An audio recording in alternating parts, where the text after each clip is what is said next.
Hi viewers, ನಾನು ನಿಮ್ಮ ಭಾಗ್ಯ ವಿಜಯ್ ಕುಮಾರ್. ಕರುನಾಡ ಕೈರುಚಿ ಕ್ರಿಯೇಷನ್ಸ್ಗೆ ಸ್ವಾಗತ.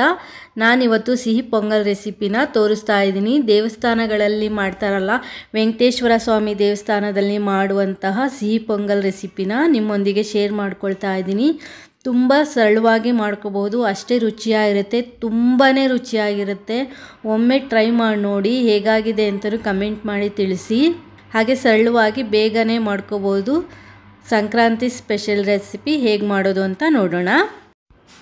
ನಾನಿಲ್ಲಿ 1 ಗ್ಲಾಸು ರೇಷನ್ ಅಕ್ಕಿನ ತೆಗೆದುಕೊಂಡಿದ್ದೀನಿ. ಹಾಗೆ ಅರ್ಧ ಗ್ಲಾಸು ಹೆಸರು ಬೇಳೆನ ತೆಗೆದುಕೊಂಡಿದ್ದೀನಿ.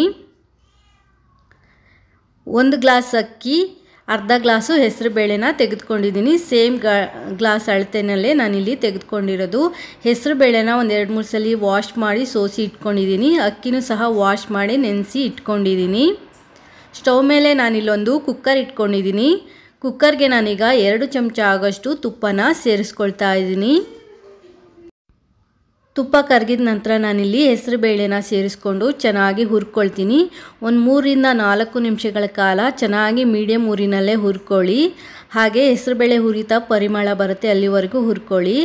ಈಗ ನಾನು ಇದಕ್ಕೆ ಅಕ್ಕಿನ ಸೇರಿಸ್ಕೊಂಡು ಅದನ್ನು ಸಹ 1 ನಿಮಿಷ ಹುರ್ಕೊಳ್ತೀನಿ.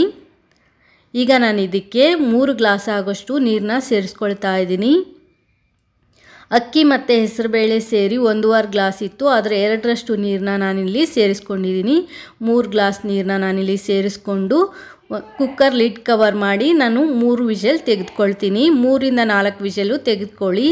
ಅನ್ನ ಮತ್ತು ಬೇಳೆ ಚೆನ್ನಾಗಿ ಬೇಯಬೇಕು, ಅಲ್ಲಿವರೆಗೂ ಬೇಯಿಸ್ಕೊಂಡ್ರೆ ಸಾಕು. ಕುಕ್ಕರ್ ಇವಾಗ ತಣ್ಣಗಾಗಿದೆ. ನಾನು ಕುಕ್ಕರ್ ಲಿಡ್ನ ಓಪನ್ ಮಾಡ್ತಾ ಇದ್ದೀನಿ.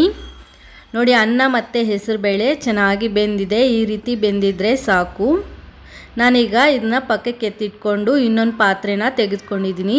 ನಾನಿಲ್ಲಿ 3 ಗ್ಲಾಸ್ ಆಗೋಷ್ಟು ಬೆಲ್ಲನ ತೆಗೆದುಕೊಂಡಿದ್ದೀನಿ. ಅಂದರೆ ನಾನು ಅಕ್ಕಿ ಯಾವ ಗ್ಲಾಸಲ್ಲಿ ತೆಗೆದುಕೊಂಡಿದ್ದೆ ಅದೇ ಗ್ಲಾಸ್ ಅಳತೆಯಲ್ಲಿ 3 ಗ್ಲಾಸ್ ಆಗೋಷ್ಟು ಬೆಲ್ಲನ ತೆಗೆದುಕೊಂಡಿದ್ದೀನಿ. ಹಾಗೆ 1 ಗ್ಲಾಸು ನೀರನ್ನ ಸೇರಿಸ್ಕೊಂಡು ನಾನಿಲ್ಲಿ ಬೆಲ್ಲನ ಕರಗಿಸ್ಕೊಳ್ತಾ ಇದ್ದೀನಿ. ಬೆಲ್ಲನ ಚೆನ್ನಾಗಿ ಕರಗಿಸ್ಕೊಳ್ಳಿ. ಬೆಲ್ಲ ಇವಾಗ ಚೆನ್ನಾಗಿ ಕರಗಿದೆ. ಈಗ ನಾನಿದನ್ನ ಸೋಸ್ಕೊಳ್ತೀನಿ. ಒಂದು ಫಿಲ್ಟರಿಂದ ಬೆಲ್ಲನ ಸೋಸ್ಕೊಳ್ತೀನಿ. ಬೆಲ್ಲದಲ್ಲಿ ಏನಾದರೂ ಕಸಗಳಿದ್ದರೆ ಅದು ಹೋಗುತ್ತೆ ಅಂತ ಹೇಳಿ ನಾನಿಲ್ಲಿ ಫಿಲ್ಟರ್ ಮಾಡ್ಕೊಳ್ತೀನಿ. ಈಗ ಬೆಲ್ಲದ ನೀರನ್ನ ಕುದಿಲಿಕ್ಕೆ ಬಿಟ್ಬಿಡಿ. ನಾನು ಇನ್ನೊಂದು ಸ್ಟವ್ ಮೇಲೆ ಒಂದು ಪ್ಯಾನ್ ಇಟ್ಕೊಂಡಿದ್ದೀನಿ. ಈಗ ಇದಕ್ಕೆ 2 ಚಮಚ ಆಗೋಷ್ಟು ತುಪ್ಪನ ಸೇರಿಸ್ಕೊಳ್ತಾ ಇದ್ದೀನಿ. ತುಪ್ಪ ಹಾಕಿದಷ್ಟು ಪೊಂಗಲ್ಲು ತುಂಬ ರುಚಿಯಾಗಿರುತ್ತೆ. ನಾನೀಗ ಇದಕ್ಕೆ ಗೋಡಂಬಿ ಮತ್ತು ದ್ರಾಕ್ಷಿನ ಸೇರಿಸ್ಕೊಳ್ತಾ ಇದ್ದೀನಿ. ನೀವು ಡ್ರೈ ಫ್ರೂಟ್ಸು ಯಾವುದು ಇಷ್ಟ ಆಗುತ್ತೆ ಅದನ್ನ ಸೇರಿಸ್ಕೊಂಡು ಚೆನ್ನಾಗಿ ಫ್ರೈ ಮಾಡ್ಕೊಳ್ಳಿ. ದ್ರಾಕ್ಷಿ ಚೆನ್ನಾಗಿ ಉಬ್ಬಿ ಬರಬೇಕು. ಹಾಗೆ ಗೋಡಂಬಿ ಸ್ವಲ್ಪ ಕಲರ್ ಚೇಂಜ್ ಆಗುತ್ತೆ, ಅಲ್ಲಿವರೆಗೂ ಚೆನ್ನಾಗಿ ಹುರ್ಕೊಳ್ಳಿ. ಗೋಡಂಬಿನೂ ಸಹ ಸೇರಿಸ್ಕೊಂಡು ಹುರ್ಕೋಬಹುದು. ಈಗ ನೋಡಿ, ಚೆನ್ನಾಗಿ ಹುರಿದಾಗಿದೆ. ನಾನೀಗ ಇದಕ್ಕೆ ಒಣ ಕೊಬ್ಬರಿ ತುರಿನ ಸೇರಿಸ್ಕೊಳ್ತಾ ಇದ್ದೀನಿ. 1 ಬೌಲ್ ಆಗೋಷ್ಟು ಒಣ ಕೊಬ್ಬರಿ ತುರಿನ ತೆಗೆದುಕೊಂಡಿದ್ದೀನಿ. ಅಂದರೆ ನಾನು ಅಕ್ಕಿ ಯಾವ ಗ್ಲಾಸ್ ತೆಗೆದುಕೊಂಡಿದ್ದೆ ಆ ಗ್ಲಾಸಲ್ಲಿ ಅರ್ಧದಿಂದ ಮುಕ್ಕಾಲು ಆಗೋಷ್ಟು ಒಣ ಕೊಬ್ಬರಿ ತುರಿನ ಸೇರಿಸ್ಕೊಂಡು ಚೆನ್ನಾಗಿ ಹುರ್ಕೊಳ್ಳಿ. ಒಂದು 3-4 ನಿಮಿಷ ಹುರ್ಕೊಂಡ್ರೆ ಸಾಕು. ನಾನೀಗ ಇದಕ್ಕೆ 4 ಲವಂಗನ ಸೇರಿಸ್ಕೊಂಡಿದ್ದೀನಿ. ಲವಂಗ ಹಾಕೋದ್ರಿಂದ ಫ್ಲೇವರ್ ತುಂಬ ಚೆನ್ನಾಗಿ ಕೊಡುತ್ತೆ. ಲವಂಗ ಹಾಕಿದ ನಂತರ 1 ನಿಮಿಷ ಹುರ್ಕೊಂಡ್ರೆ ಸಾಕು. ಈಗ ಇದು ಹುರಿದಾಗಿದೆ. ನಾನು ಇದನ್ನ ಕುದೀತಾ ಇರೋ ಬೆಲ್ಲಕ್ಕೆ ಸೇರಿಸ್ಕೊಳ್ತೀನಿ. ಇಷ್ಟು ಹುರ್ಕೊಂಡ್ರೆ ಸಾಕು. ಬೆಲ್ಲ ನೋಡಿ ಚೆನ್ನಾಗಿ ಕುದೀತಾ ಇದೆ. ಈ ರೀತಿ ಕುದಿಬೇಕಾದ್ರೆ ನಾನು ಹುರಿದಿಟ್ಕೊಂಡಿರೋ ಡ್ರೈ ಫ್ರೂಟ್ಸ್ನ ಸೇರಿಸ್ಕೊಳ್ತೀನಿ. ಬೆಲ್ಲಕ್ಕೆ ಈ ರೀತಿ ಡ್ರೈ ಫ್ರೂಟ್ಸ್ನ ಹುರಿದು ಸೇರಿಸೋದ್ರಿಂದ ಟೇಸ್ಟು ತುಂಬ ಚೆನ್ನಾಗಿ ಬರುತ್ತೆ. ಇದಕ್ಕೆ ನಾನು ಏಲಕ್ಕಿ ಪುಡಿನ ಸೇರಿಸ್ಕೊಳ್ತಾ ಇದ್ದೀನಿ. ಒಂದು ಅರ್ಧ ಚಮಚ ಆಗೋಷ್ಟು ಏಲಕ್ಕಿ ಪುಡಿನ ನಾನು ಸೇರಿಸ್ಕೊಂಡು ಚೆನ್ನಾಗಿ ಮಿಕ್ಸ್ ಮಾಡ್ಕೊಂಡಿದ್ದೀನಿ.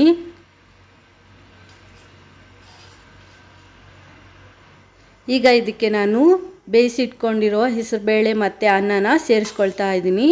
ಹೆಸರುಬೇಳೆ ಅನ್ನ ಹಾಕಿದ ನಂತರ ಚೆನ್ನಾಗಿ ಮಿಕ್ಸ್ ಮಾಡ್ಕೊಳ್ಳಿ. ಒಂದು ಗಂಟುಗಳು ಇಲ್ಲದೇ ಇರೋ ರೀತಿ ನೀಟಾಗಿ ಮಿಕ್ಸ್ ಮಾಡ್ಕೊಳ್ಳಿ. ಬೆಲ್ಲದ ಜೊತೆ ಹೆಸರುಬೇಳೆ ಅನ್ನ ಚೆನ್ನಾಗಿ ಮಿಕ್ಸ್ ಆಗಬೇಕು.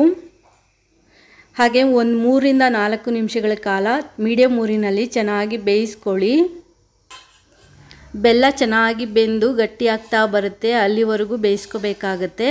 ನಾನೀಗ ಇದಕ್ಕೆ 1 ಚಮಚ ಆಗೋಷ್ಟು ತುಪ್ಪನ ಸೇರಿಸ್ಕೊಳ್ತೀನಿ. ತುಪ್ಪ ಹಾಕೋದ್ರಿಂದ ಪೊಂಗಲ್ಲು ತುಂಬ ರುಚಿಯಾಗಿರುತ್ತೆ. ತುಪ್ಪ ಹಾಕಿದ ನಂತರ ಒಂದು 2ರಿಂದ 3 ನಿಮಿಷ ಚೆನ್ನಾಗಿ ಬೇಯಿಸ್ಕೊಳ್ಳಿ.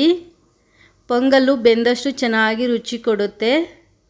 ಬೆಲ್ಲದ ಜೊತೆ ಚೆನ್ನಾಗಿ ಹೊಂದ್ಕೋಬೇಕು, ಆ ರೀತಿ ಚೆನ್ನಾಗಿ ಬೇಯಿಸ್ಕೊಳ್ಳಿ. ಹೊಸದಾಗಿ ನನ್ನ ಚಾನಲ್ ನೋಡ್ತಾ ಇರೋರು ಪ್ಲೀಸ್ ನನ್ನ ಚಾನಲ್ನ ಸಬ್ಸ್ಕ್ರೈಬ್ ಮಾಡ್ಕೊಳ್ಳಿ. ಹಾಗೆ ನಿಮ್ಮ ಫ್ಯಾಮಿಲಿ ಫ್ರೆಂಡ್ಸ್ಗೂ ಸಹ ನನ್ನ ವಿಡಿಯೋನ ಶೇರ್ ಮಾಡಿ.